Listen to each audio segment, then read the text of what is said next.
Hi everybody, thank you for being here. If it's your first time on my page, be sure that you subscribe to my YouTube and find me on social media at the Autistic Astrologer and at mmhealing services. So today we're going to do a cosmic update for the full moon in Gemini happening on November 30th, 2020. I'm going to try not to get too deep into the different aspects and just kind of talk about the overall energy because there's so much happening, and I have a ton of other cosmic updates that are going to come out to talk about specific aspects because there is so much. So I want to try and focus on how it's going to show up in your life. And so I need to kind of start by wrapping it all together with kind of where we are collectively, because 2020 has been just foundational shifting in the collective and also in our everyday life. I'm going to also do a separate video on just the United States and how that's playing out. And, so more on that. I'm going to try not to hit on that here, but it does kind of put into perspective how astrology shows up in the world collectively. So when we talk about this full moon, like any full moon, it's a time to illuminate things. It's a time of manifestation of the seeds that were planted at the new moon or the previous cycle, and now it's coming to be illuminated. So when we talk about this moon in your specific chart, you're going to look at Sagittarius and you're going to look at Gemini, specifically any planets at 8 degrees. And if you have planets around 8 degrees in a mutable sign, which is going to be Gemini and Sagittarius, and also Virgo and Pisces. So those are going to feel the energy much more intensely. However, it's an eclipse, it's a full moon. Everybody's going to feel this energy play out in their life one way or another, depending on where it falls in your specific chart.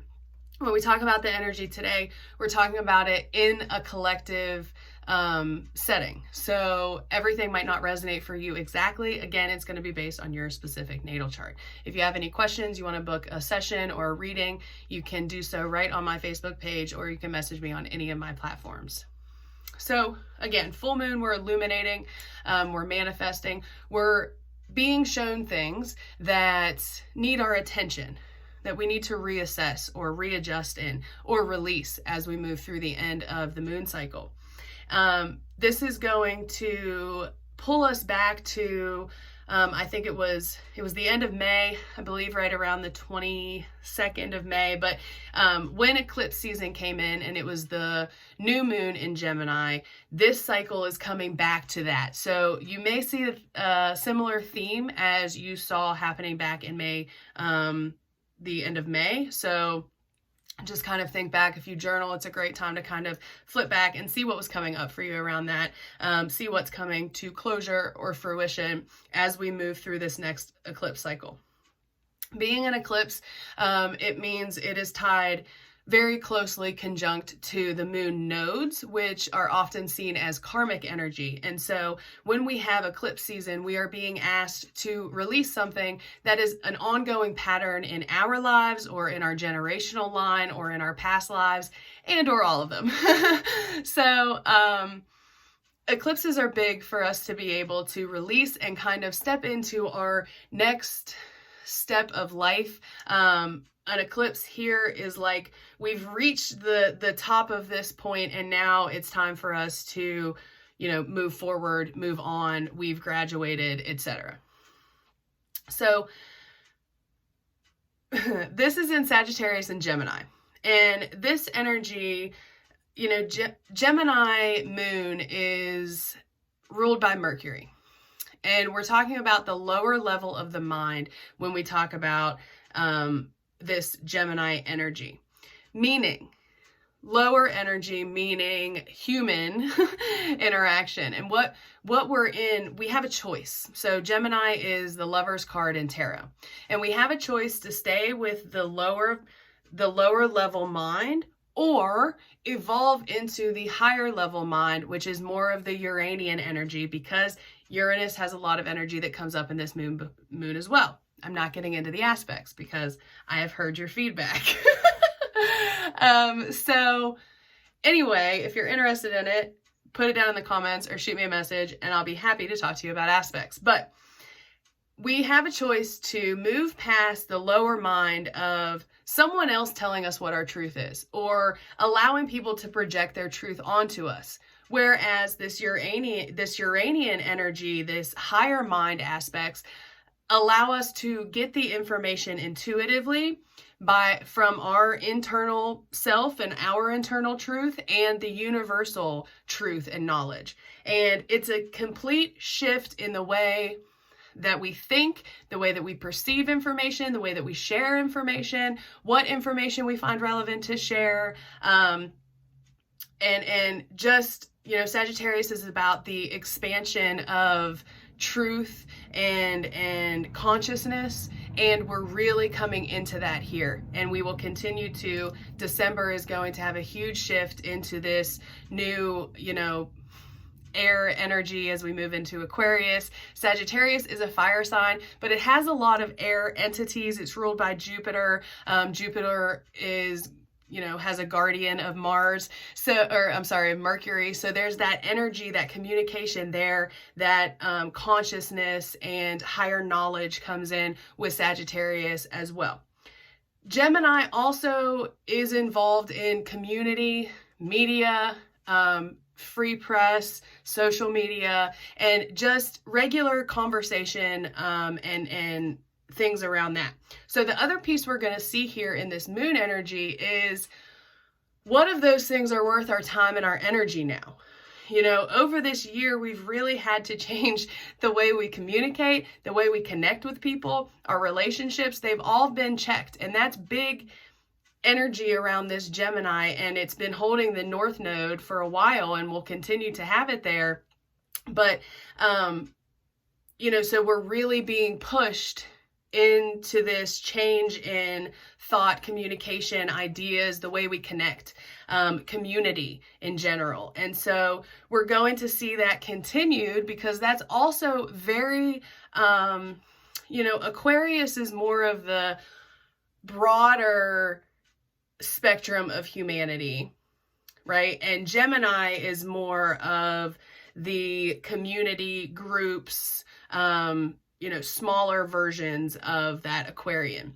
So I think what's been happening and what we've been feeling with this Gemini energy and this Mercury energy, because Mercury has been so active here in this last part of the year, is really having us focus on those Gemini things, the day-to-day communication, the day-to-day activities and connections, and where to put our energy, right? Is social media worth the energy, or as much as you're giving it? Is communicating and connecting with this person worth the energy you put in? Or would it be better to put it into this person or this activity? So Gemini is more of like the day-to-day things and how they fit into, you know, our world and our community. And we're really being put on, like, to focus that this year, right? Because what it will lead into is this Uranian collective change, right? And that's really going to be amplified. You know, the end of 2020, and I've said it in so many videos, is really like taking 2020 and throwing it in a ball and mushing it around and saying, oh, here we go. This is what we've been working on. And we're not going to get there, but the end of 2020 into 2021 is really going to bring us big perspective around why things haven't been working out in our lives. I think we're going to have a lot more information around why things have been playing out the way that they've been playing out. I think we're going to have a lot more of an idea of why we didn't necessarily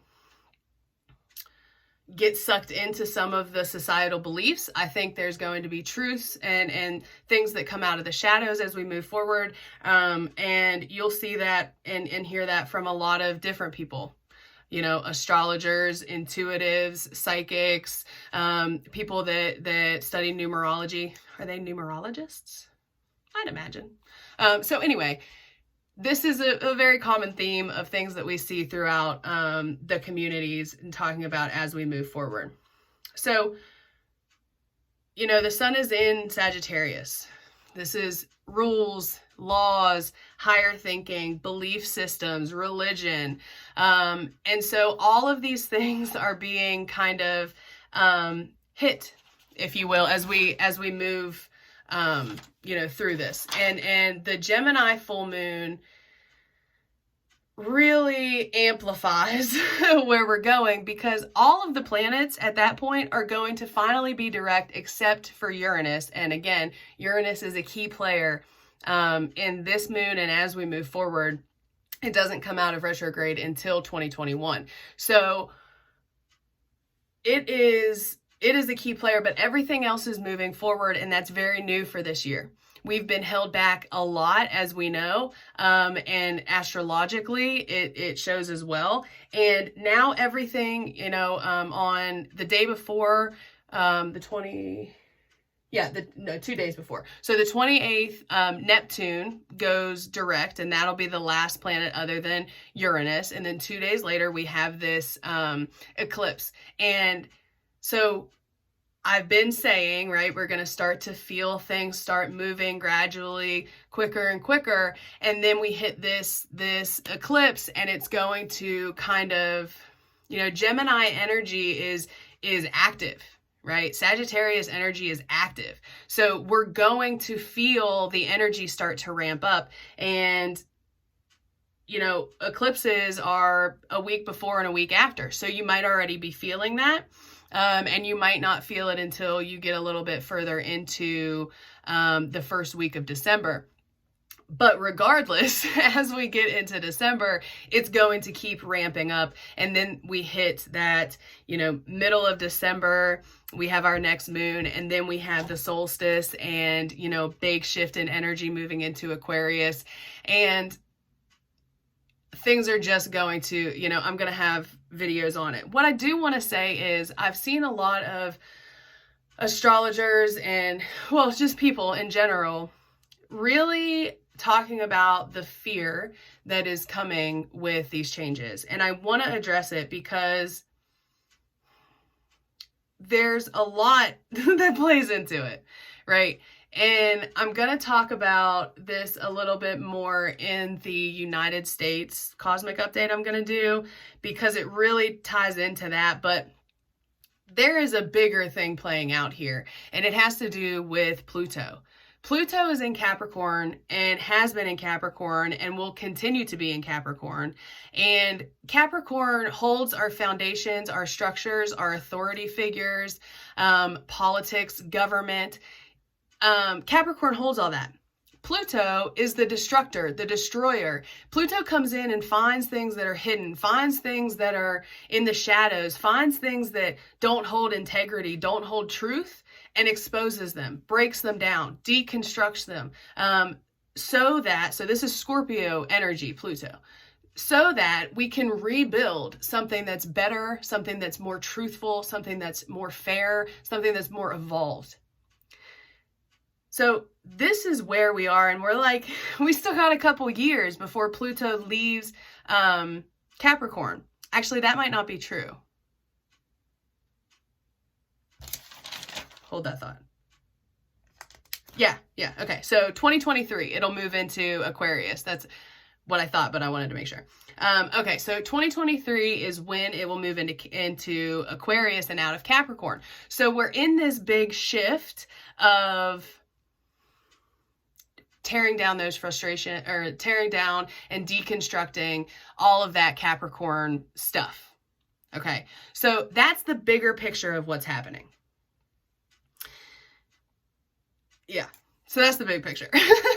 That's happening collectively. And then it's also happening in our personal lives. So you can probably check and find where Capricorn is in your life, and see what's happening there. Specifically, we're at like 23 degrees Capricorn. So, you know, it's a slow moving planet. It takes like over 200 years to get through a Pluto cycle the whole way through the zodiac. So it's a slow moving planet, but it is literally tearing down foundations, structures, things that no longer, it's really the authority figures that, like, top down government, top down structures, are really being exposed. And I think that you can see that as you look globally through what's kind of happening in the world. So that's the big picture of where we are.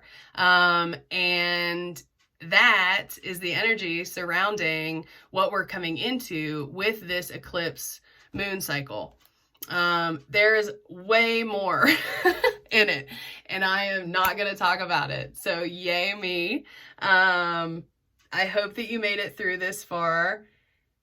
There is literally so much more, and it's killing me not to talk about it. So I'm probably going to do another video that does talk about it, like Uranus, Black Moon Lilith, Eris, and I'm definitely going to do one about the United States. So look out for those. Again, you can find me across the platforms at mmhealing services. You can also find me at the Autistic Astrologer on Facebook and in YouTube. Be sure to find me, subscribe to my stuff so you can see the upcoming videos. Thank you for being here. I hope that you caught something that works for you. If you want to know more about anything or how it's going to show up in your life, please be sure to reach out to me. You can book a session or a reading directly or message me, and I'll help you with the time and the space that I have. Thank you so much for being here. I hope you have a great moon cycle, eclipse cycle, and we'll talk soon.